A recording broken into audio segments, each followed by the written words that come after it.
Fort Scott TUI 357 Magnum versus 44 Magnum. I'm going to test these through my 4-inch Smith & Wesson revolvers here. Our Smith & Wesson 686 is actually a 4 1/8 inch barrel. Our Smith & Wesson Model 69, 4 1/4 inch barrel.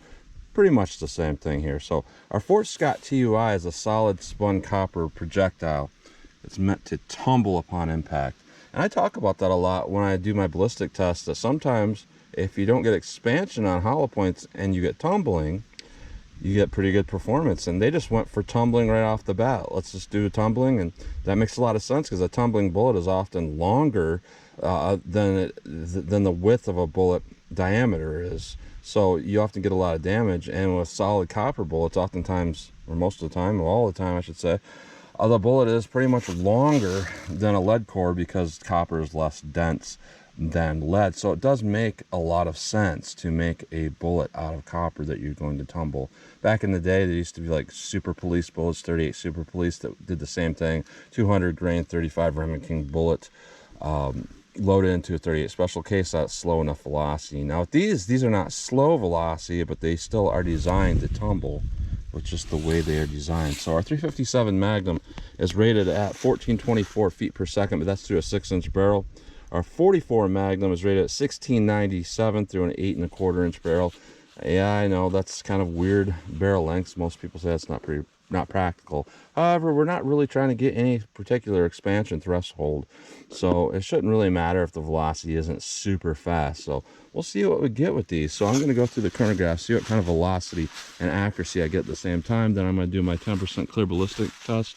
I'm just going to go into plain clear ballistics to see what the best potential is of those cartridges, and after that I'm going to do more of a real world simulation. I'm going to have 4 layers of denim on the first 3-inch piece here that represents our pectoral muscle. I know what you're thinking, you don't really need that if you're testing if you're not testing hollow points, but I still like to be consistent. And after 3 inches of clear ballistics, we'll have a 1/4 inch medium density fiberboard that represents our ribs or sternum.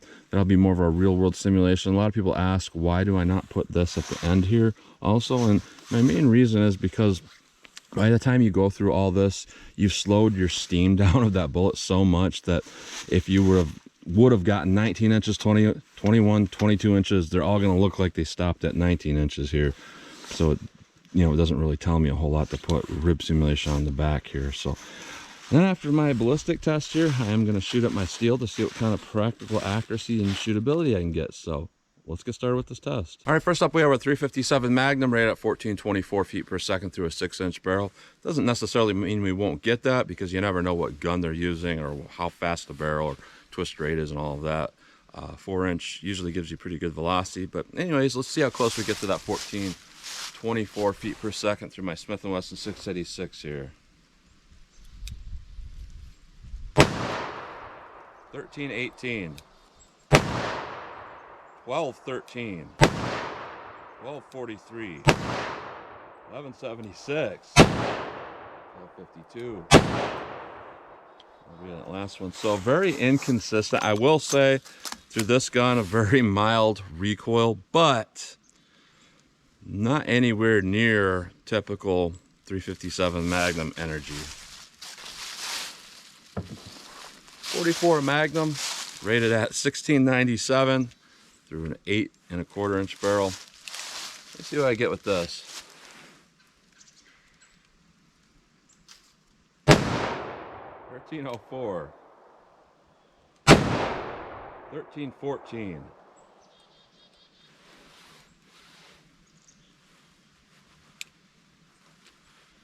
Not the ammo's fault.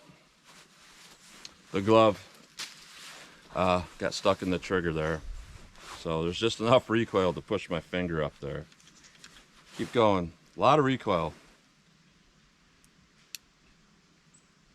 1274. 1300. 1249. So again, not super consistent. Case ejection. Everything in this gun is a little bit sticky. So I'm not going to fault it there. But quite a bit of recoil here. There's a big difference there. A hot 357 versus a typical 44 mag. There's not a huge difference in recoil, but there's a huge difference here mostly because that 357 is pretty light. So let's hit our ballistic shell block with these and see what we get. So I wanted to show the issue with the glove. A lot of people might not be familiar with this, but just showing the revolver's unloaded, because I'm going to dry fire this thing. Now, typical normal double action revolver trigger pull is like this. And you can see that space up there. And the top of that trigger, there's a sharp edge, and it goes all the way up into the frame fully like that. And you pull it down. Now what happens here is if you put a glove on here, you can do a normal trigger pull, no problem. But what happens if you go too high on your finger here, you pull that and that fabric gets up in there. See how that's pinched up there, and you can see that little piece right there not fully in the frame. So when you go to pull it again, nothing happens. That time nothing happened. Other times if it goes a little bit too far up, right now it's locked and you're like, uh-oh. And not until you pinch that out and that trigger goes back up will it pull again. So just something to be aware of. All right, so we're gonna do our best potential shot, plain clear ballistics. You might wonder why I would wear gloves while shooting 44 mag. This happened just today pretty much. That 44 mag blast blew a hole through my glove here. I get a lot of thumb burns with 44 mag specifically. So I like to wear a glove at least on this hand. But sometimes, you know, with revolvers, gloves don't work that well. So 357 mag, plain clear ballistics. All right. Now let's hit that with our 44 mag.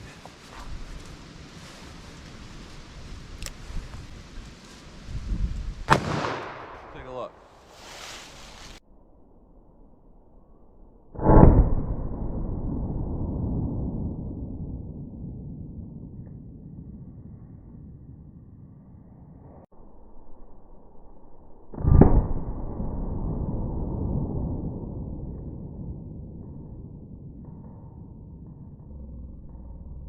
All right, so what I'm seeing here is I can definitely see the projectiles in the back as being very, very long.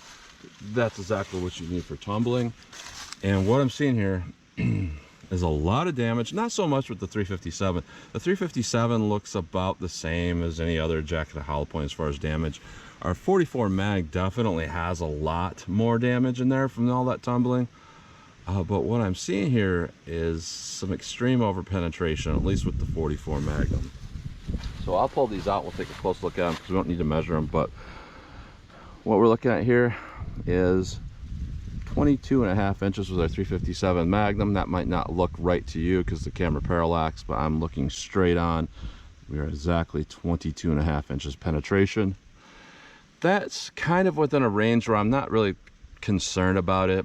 I don't necessarily think it would pass through an attacker, and if it did, it wouldn't go very far. Now when I start seeing stuff like this with our 44, that's when I think that for sure would pass through an attacker, might injure somebody on the other side.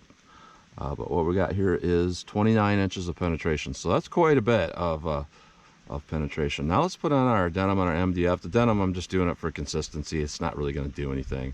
I just like to stay consistent with everything else I do. But that MDF might change the way it tumbles, and we need to know that because people do have ribs. So let's put on our denim and our MDF, see how they compare that way. All right, 4 layers of denim, a 1/4 inch medium density fiberboard, 357 mag. I was just making sure I caught it, and we did. So 44 mag, let's see what this does.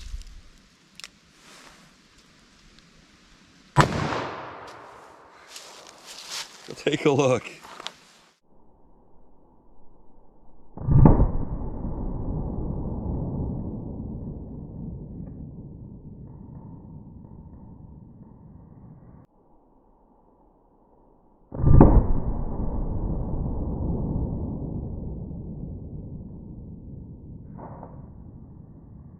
So this whole block did move back a good 1/2 inch, so that's telling you something. That's hitting with a lot of force, no doubt.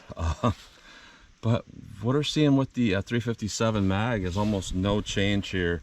We could see that there's some starting of tumbling before it hits this MDF with our 357. Kind of the same thing here, kind of a little bit, but not quite.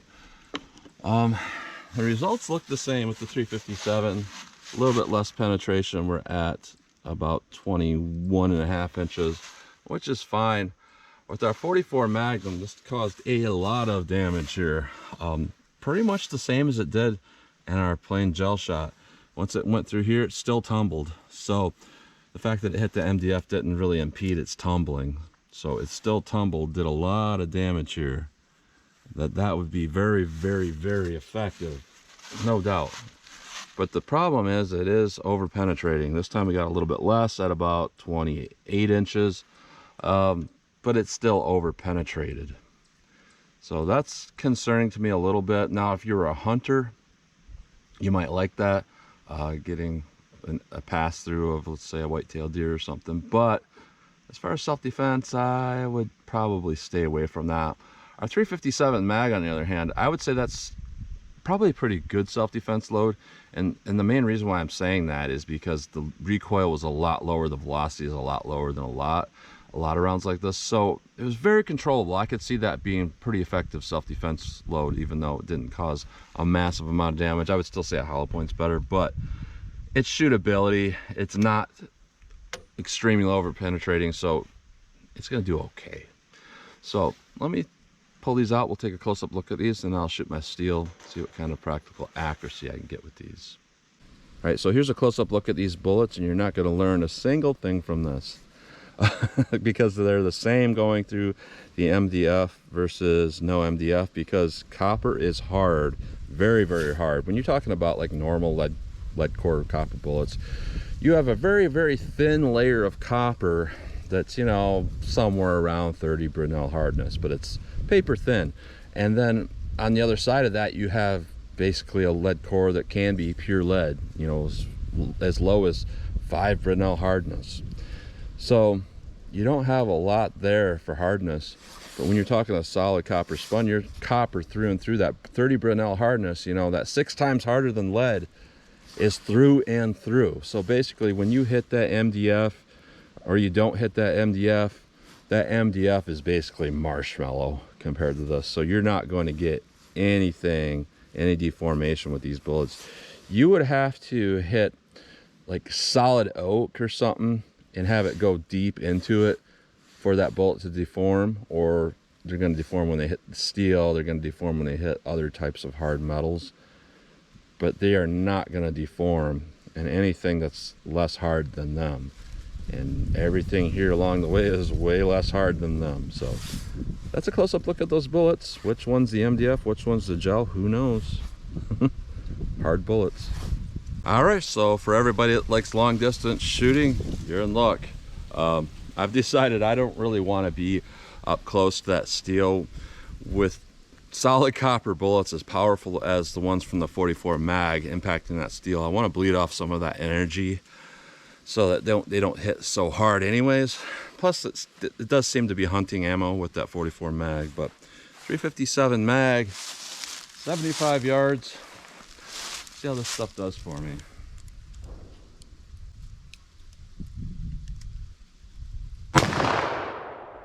Quite a bit to the left. A little bit left. A little bit right.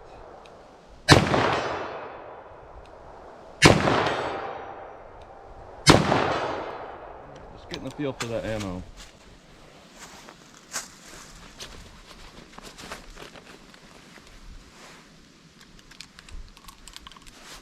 Yeah, I lost a round.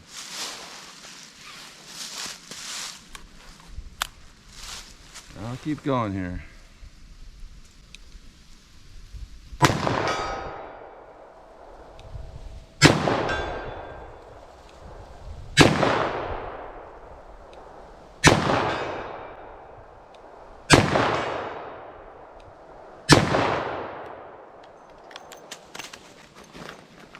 Alright, so I actually had another box of this that I shot in the water jugs years ago, and I colored some with black marker,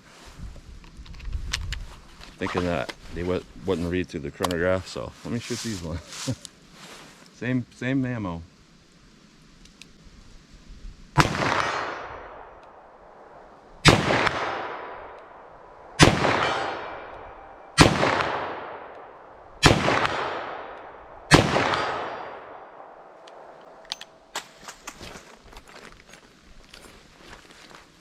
think I might have one left.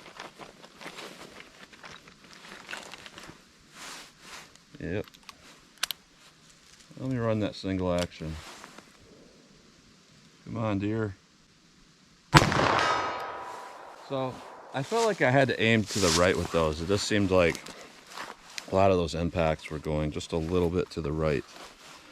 So I aimed a little bit, or to the left, so I had to aim a little bit right. 44 mag, I'll try double action. I might have to switch up to single action just because I'm anticipating a little bit more recoil with this. 44 mag. And let me go single action. Wow.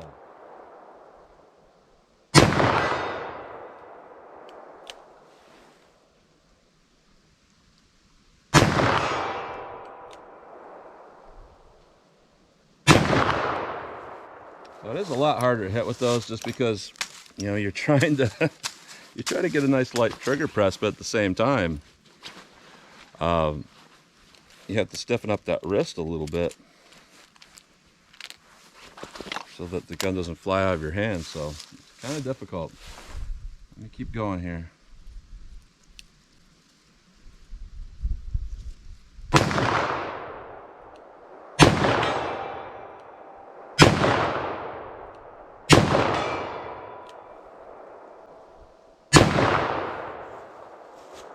Wow, I saw some leaves move from the blast of the gases about 30 feet up. That's crazy.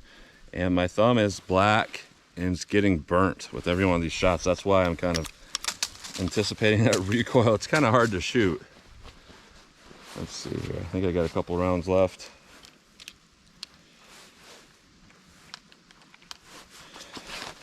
Let's see what I can get with these.